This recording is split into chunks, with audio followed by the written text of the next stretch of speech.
Ma'asyiral muslimin rahimakumullah. Sebagai manusia biasa, seringkali kita dilanda resah, gelisah, gundah gulana. Atau bahasa uhang minin disebut dengan galau. Kusingat la termenung, kutanggo lampuno pulo, akhirnya putus asa. Tido nyendak terkelak, maka nyendak lalau, aye la terasa duhai, nasai lah terasa sekam pulo. Pio lah berputus asa. Asa adalah harapan. Harapan adalah cita-cita dan impian. Jadi putus asa sama dengan putus harapan. Sedangkan putus harapan sama dengan harapan dan sirna. Putus asa adalah perkara yang sangat-sangat dicela dalam agama. Putus asa menjadikan seseorang mati sebelum dicabut nyawanya. Biasanya putus asa berawal dari permasalahan di dalam keluarga dan rumah tangga. Contoh, dapat lakai tapi laki pu. Kalau laki ba itu artinya baik, alhamdulillah, ini laki pu. Apa yang dimaksud dengan laki pu? Pujudai, pumabuk, punanga, punyabung, pemaleh, pemudo. Ini yang menyebabkan seseorang menjadi galau.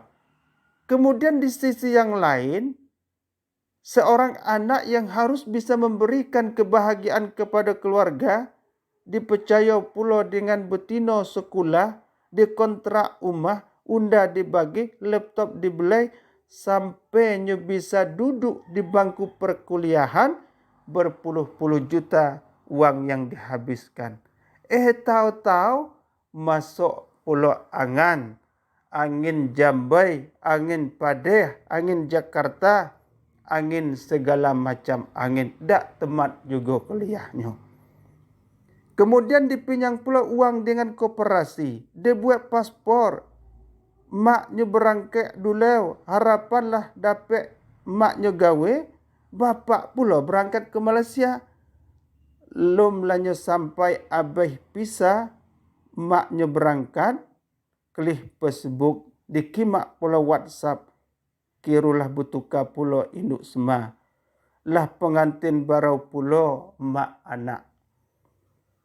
Galau-galau ini terkadang membuat berbagai macam pertanyaan-pertanyaan yang sekiranya nanti beberapa pertanyaan-pertanyaan tersebut tidak didapatkan jawaban, maka kita akan semakin jauh dari Allah Subhanahu wa taala. Jika sudah jauh dari Allah, maka kita akan semakin sesat. Jika sudah tersesat, maka menghadap Allah dalam keadaan tidak beriman. Padahal mati dalam keadaan tidak beriman merupakan suatu yang sangat dibenci oleh Allah Subhanahu wa taala. Demikian yang Allah nyatakan dalam firman-Nya, A'udzu billahi minasyaitonir rajim. Ya ayyuhallazina amanu taqullaha haqqa tuqatih wa la tamutunna illa wa antum muslimun. Hai orang-orang yang beriman, kata Allah, bertakwalah kepada Allah dengan sebenar-benar takwa, dan janganlah sekali-kali kamu mati melainkan dalam keadaan tidak beragama Islam. Ali Imran 102. Adapun pertanyaan-pertanyaan yang muncul ketika manusia dalam kegalauan adalah, yang pertama, kenapa aku diuji? Kemudian, kenapa aku tidak mendapatkan apa yang aku harapkan? Yang ketiga, bagaimana menghadapi ujian ini? Yang keempat, kepada siapa aku harus berharap? Andaikan beberapa pertanyaan-pertanyaan ini tidak didapatkan jawaban yang benar, maka bersiaplah mati dalam keadaan su'ul khatimah. Na'udzubillahi min zalik. Maka yang pertama, ketika pertanyaan itu muncul, kenapa aku diuji? Maka Allah jawab pada surat Al-Ankabut ayat 2. A'udzubillahi minasyaitonir rajim. Ahasiban nasu ayyutraku ayyakulu amanna wa hum la yuftanun. Apakah manusia itu mengira bahwa mereka dibiarkan saja mengatakan kamanlah beriman, sedangkan mereka tidak diuji lagi. Jadi semakin Allah cinta kepada seorang hamba, maka ujian yang diberikan kepadanya bisa saja semakin berat, bisa saja semakin rumit. Kenapa? Karena ujian tersebut akan menaikkan derajatnya. Maka kita lihat orang yang paling dicintai oleh Allah Subhanahu wa taala adalah para nabi dan rasul. Namun para nabi dan rasullah yang paling berat menerima cobaan semasa hidupnya. Contoh Nabi Ayub, kemudian Nabi Nuh, Nabi Muhammad, semuanya mendapatkan ujian dan cobaan yang begitu dahsyat. Maka yang pertama sekali, ketika muncul pertanyaan dalam diri kita, kenapa aku diuji?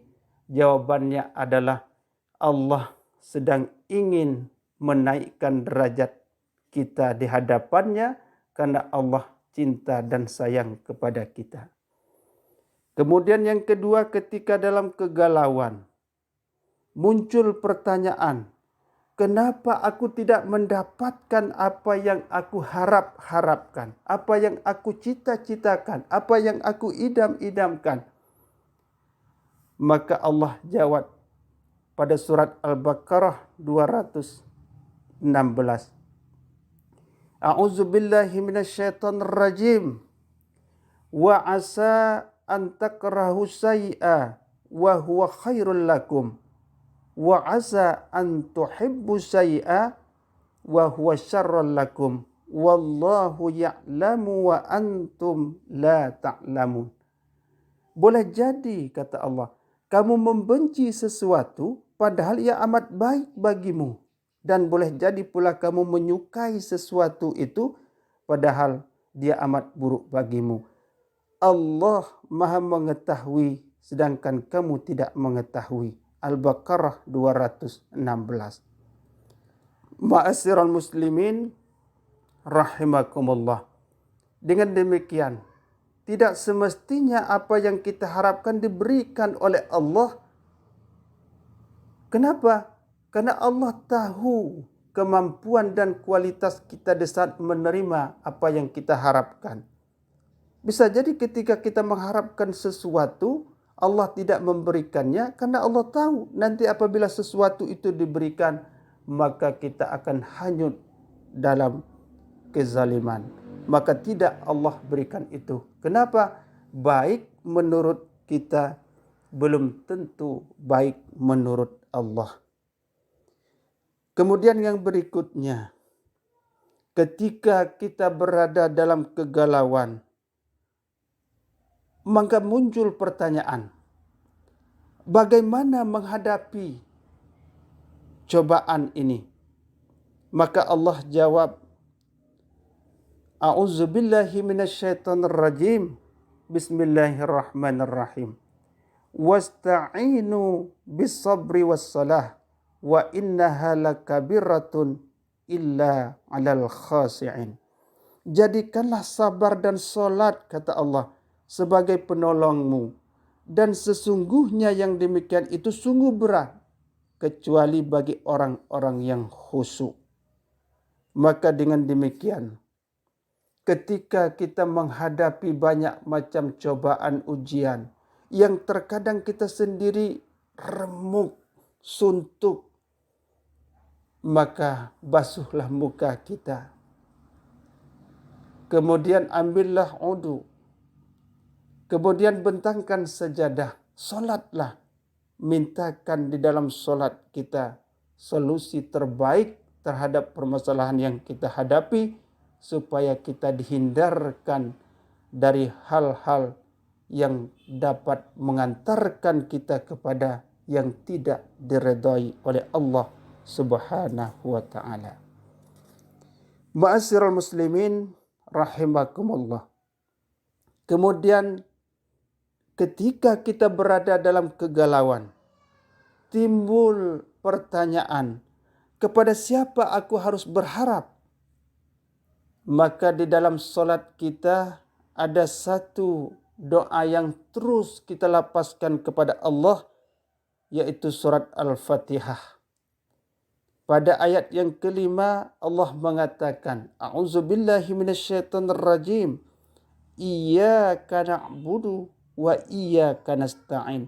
Hanya Engkaulah yang kami sembah. Kita mengaku hanya Allah lah yang kita sembah, dan hanya kepada Allah lah kita meminta pertolongan. Nasta'in, minta pertolongan. Nasta'in itu terambil dari kata isti'anah, yang artinya mengharapkan bantuan. Pengharapan tersebut kita berharap kepada Allah, yang masalah tersebut memang tidak bisa kita selesaikan sendiri, kecuali hanya Allah yang dapat menyelesaikannya. Sebab kenapa? Sebab permasalahan ini datangnya dari Allah, maka harus kita kembalikan kepada Allah, karena Allah yang mendatangkan ujian, maka Allah lah yang lebih tahu bagaimana cara keluar dari ujian tersebut. Dengan demikian, angkatlah tangan kita, mintalah kepada Allah. Rabbana 'alaika tawakkalna wa ilaika anabna wa ilaikal masir. Ya Tuhan kami, hanya kepada Engkaulah kami bertawakal, dan hanya kepada Engkaulah kami bertobat, dan hanya kepada Engkaulah kami kembali. Al-Mumtahanah ayat 4.